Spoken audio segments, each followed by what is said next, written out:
Hai everyone, Assalamualaikum warahmatullahi wabarakatuh. Selamat siang, salam sejahtera untuk kita semua. Perkenalkan, nama saya Ridwan Zulmi. Saya dari mahasiswa akuntansi syariah semester 5 Fakultas Ekonomi dan Bisnis Islam Universitas Islam Negeri Sumatera Utara. Nah, di sini saya akan membuat tugas proyek yang berbentuk observasi dan wawancara tentang usaha UKM yang ada di Kota Medan dalam rangka pemenuhan tugas akuntansi manajemen kedua.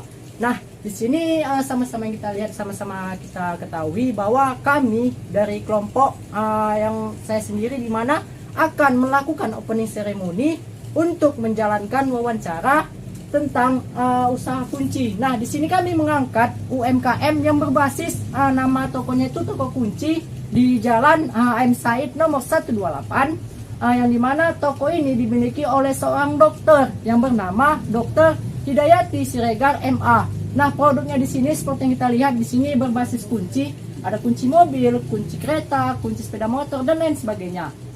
Nah, kami ingin menguak lebih dalam, ingin mengetahui lebih dalam, ingin meneliti lebih dalam, ingin mewawancari lebih dalam bagaimana sih sebenarnya produk kunci ini dijalankan, apa-apa saja hambatan yang terjadi, dan bagaimana sistem laba yang dijalankan, dan apakah toko ini sudah mengalami ekspansi atau melebarkan sayapnya di toko-toko lain di luar Kota Medan. Nah, untuk dari itu mari ikuti kami lebih dalam sobat. Jangan lupa saksikan video ini selanjutnya, jangan di skip karena akan banyak informasi yang kalian dapatkan dan pengetahuan yang kalian dapatkan mengenai usaha UMKM berbasis toko kunci ini. Terima kasih. Assalamualaikum warahmatullahi wabarakatuh. Salam mahasiswa. Baiklah, sebelumnya saya akan menceritakan bagaimana berdirinya usaha kunciku ini. Yang mana awalnya usaha kunciku ini berada di Pekanbaru pada tahun 2013. Pada awalnya, pemilik usaha hanya melayani jasa duplikat kunci dan pembuatan kunci mobil, kunci motor, kunci rumah, kunci berangkas, dan lain sebagainya. Hari demi hari usahanya pun mulai berkembang, yang mana kunci mobil kebanyakan sudah menggunakan sistem immobilizer, dan pemilik pun memiliki ide untuk menjual bahan-bahan remote mobil tersebut kepada seluruh tukang kunci yang berada di Indonesia. Usaha kunciku ini pun semakin berkembang. Pada tahun 2020, pemilik usaha memutuskan untuk membuka cabang di Kota Medan yang beralamatkan Jalan HM Said nomor 128 Medan. Di sini, usaha kunciku juga mengalami perkembangan yang luar biasa hingga pada akhirnya pemilik usaha memutuskan kembali ingin membuka cabang yang kedua di Kota Medan. Selain itu, tim dari usaha kunciku ini juga berada di daerah lain, tepatnya di Jo Kunciku Takengon, IRD Kunciku Duri, Yos Kunciku Semarang, Syam Kunciku Padang, dan Sifas Kunciku Bekasi. Kunciku, your key partner. Baik guys, langsung saja kita memasuki sesi wawancara, sesi tanya jawab mengenai toko yang ada UMKM ini yang berbasis usaha kunciku namanya, dan produk-produknya juga kunci. Adapun yang akan kita lontarkan seputaran mengenai bagaimana pengembangan usaha ini, bagaimana kendalanya, apa saja yang dihadapi, terus bagaimana manajemen keuangannya dan lain sebagainya. Nah, langsung saja ayo kita tanyakan kepada narasumbernya, yaitu Kakak Dokter Hidayati Siregar MA. Nah, langsung saja kita masih sesi tanya jawab. Mari cekidot. Baik Kak, untuk pertanyaan pertama itu kira-kira apa Kak permasalahan dalam usaha yang Kakak jalani mulai dari saat berdirinya toko ini sampai mungkin sekarang Kak? Kira-kira apa permasalahannya Kak? Pada awalnya kan kunciku ini berdiri di Pekanbaru. Di sini buka cabang. Jadi waktu buka cabang di sini sebenarnya udah nggak terlalu ada masalah sih, karena udah namanya cabang, kita sudah berpengalaman, ya tinggal menyesuaikan dengan daerah aja sih. Lalu Kak, untuk promosi Kakak bilang kan tadi Kakak dari Pekanbaru ke Medan. Kira-kira kalau misalnya promosi dari konsumennya kayak mana itu Kak?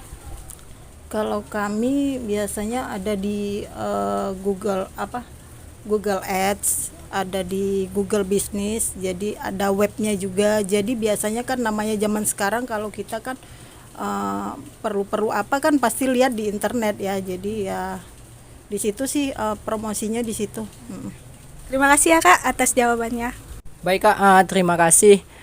saya izin melanjutkan wawancara ini Kak, melanjutkan pertanyaannya. Nah, di dalam melakukan usaha, sebuah usaha, dalam melakukan suatu UMKM ini pasti kita ada mengalami namanya kemunduran ataupun kemajuan ataupun perkembangan dari usaha yang kita buka sebelumnya. Nah, tadi Kakak menjelaskan di state pertama yang dibawa oleh teman saya, ini kan Kakak ada membukakan cabang, ada membukakan toko baru dari Pekanbaru ke Kota Medan. Nah, kira-kira gimana sih Kak perkembangannya? Kami pengen tahu informasi lebih jauh mengenai apa-apa saja yang berkembang dari usaha Kakak ini dan bagaimana Kakak melanjuti perkembangan itu sendiri. Baik, terima kasih Kak. Mohon dijawab. Baik, jadi awalnya itu kunciku itu hanya menjual jasa gitu ya kan, menjual jasa ya semua lah, ada mobil, ada rumah, ada kunci kereta gitu kan. Tapi setelah berapa lama kemudian suami mencoba untuk jualan online, jadi jualan bahan kunci ke sesama tukang kunci ke seluruh Indonesia, begitu. Jadi awalnya mula-mula ya dari belanja yang eceran, nah sampai sekarang sudah belanja langsung ke supplier di beberapa negara. Nah, Baik Kak, terima kasih atas penjelasannya. Masya Allah sekali perkembangannya dari mulai buka jasa kunci rumah, kunci mobil dan lain sebagainya sampai bisa membeli produk, memasarkan produk baik dari eceran maupun yang lebih luas lagi. Saya doakan semoga insya Allah usaha Kakak, usaha kunci Kakak ini khususnya bisa dapat lebih berkembang lagi, tidak mengalami kendala, teruslah berkembang, tetap semangat Kak. Sekali lagi saya ucapkan terima kasih. Terima kasih Kak. ya sama-sama. Nah, kan tadi Kakak bilang sendiri adanya kemajuan dan perkembangan dalam usaha yang Kakak jalanin sampai sekarang ini.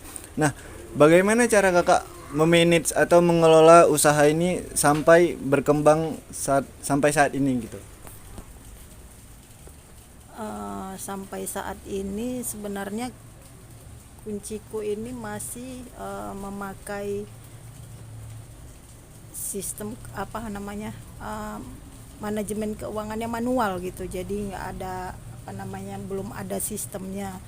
Cuma kami di sini ya saya yang khususnya saya yang kalau mengelola keuangan itu saya gitu. Nah karena kebetulan ya saya sudah istilahnya jurusannya juga ke situ, jadi nggak susah buat saya untuk mengelola ini. Jadi memang ada rencana ke depannya membuat sistem, tapi memang kami belum apa namanya, belum siap lah untuk itu. Jadi masih manual lah sekarang. Oke, ya. Terima kasih karena telah menjawab pertanyaan dari saya. Baik Kak, tadi kan Kakak udah menjelaskan tentang manajemen pengolahan usaha. Nah, kan dalam manajemen pengolahan usaha itu kan pasti ada biaya-biaya yang Kakak keluarkan untuk mengolah usahanya itu. Bisa nggak Kakak rincikan apa aja biaya-biaya yang Kakak keluarkan untuk mengolah usaha Kakak ini? Kalau biaya-biaya, yang pertama biaya itu yang paling besar ke biaya tenaga kerja. Kalau tenaga kerja kami membagi gitu, maksudnya ada teknisi. Yang pertama ada teknisi, yang kedua ada IT, ada juga yang lepas gitu, pegawai lepas tapi tiap apa namanya kurir gitu kan. Jadi kalau teknisi itu dia kan berurusan di bidang jasa ya. Kalau di bidang jasa teknisi itu kami dia biayanya itu, biaya gajinya itu tidak menentu tiap bulan. Kenapa? Kami sistem bagi hasil gitu. Jadi kalau teknisi bagi hasil, kami ada di Pekanbaru 3 teknisi, kalau di Medan 3 teknisi, 1 IT, 1 lagi kurir. Jadi beda-beda sih sebenarnya gitu, beda-beda tugasnya gitu kan. Kalau teknisi dia tugasnya di jasa biasanya di toko. Kalau IT itu di e-commerce-nya, jadi kami juga jualan di e-commerce. Kalau kurir itu dia yang antar jemput barang kami maksudnya barang yang mau diantar, biasanya ya ke JNE, ke Tiki, ke pengangkutan, ke travel, dia yang antar gitu. Jadi kalau ditanya berapa rata-rata biaya untuk per bulan mereka, ya bisa puluhan juta lah. Iya. Kasih ya Kak. Baiklah, saya akan melanjutkan pertanyaan. Kak, kalau boleh tahu, Kak, dalam pembangunan toko ini, toko kunci ini, kira-kira berapa besar sih modal yang Kakak gunakan untuk mendirikan toko Kakak ini?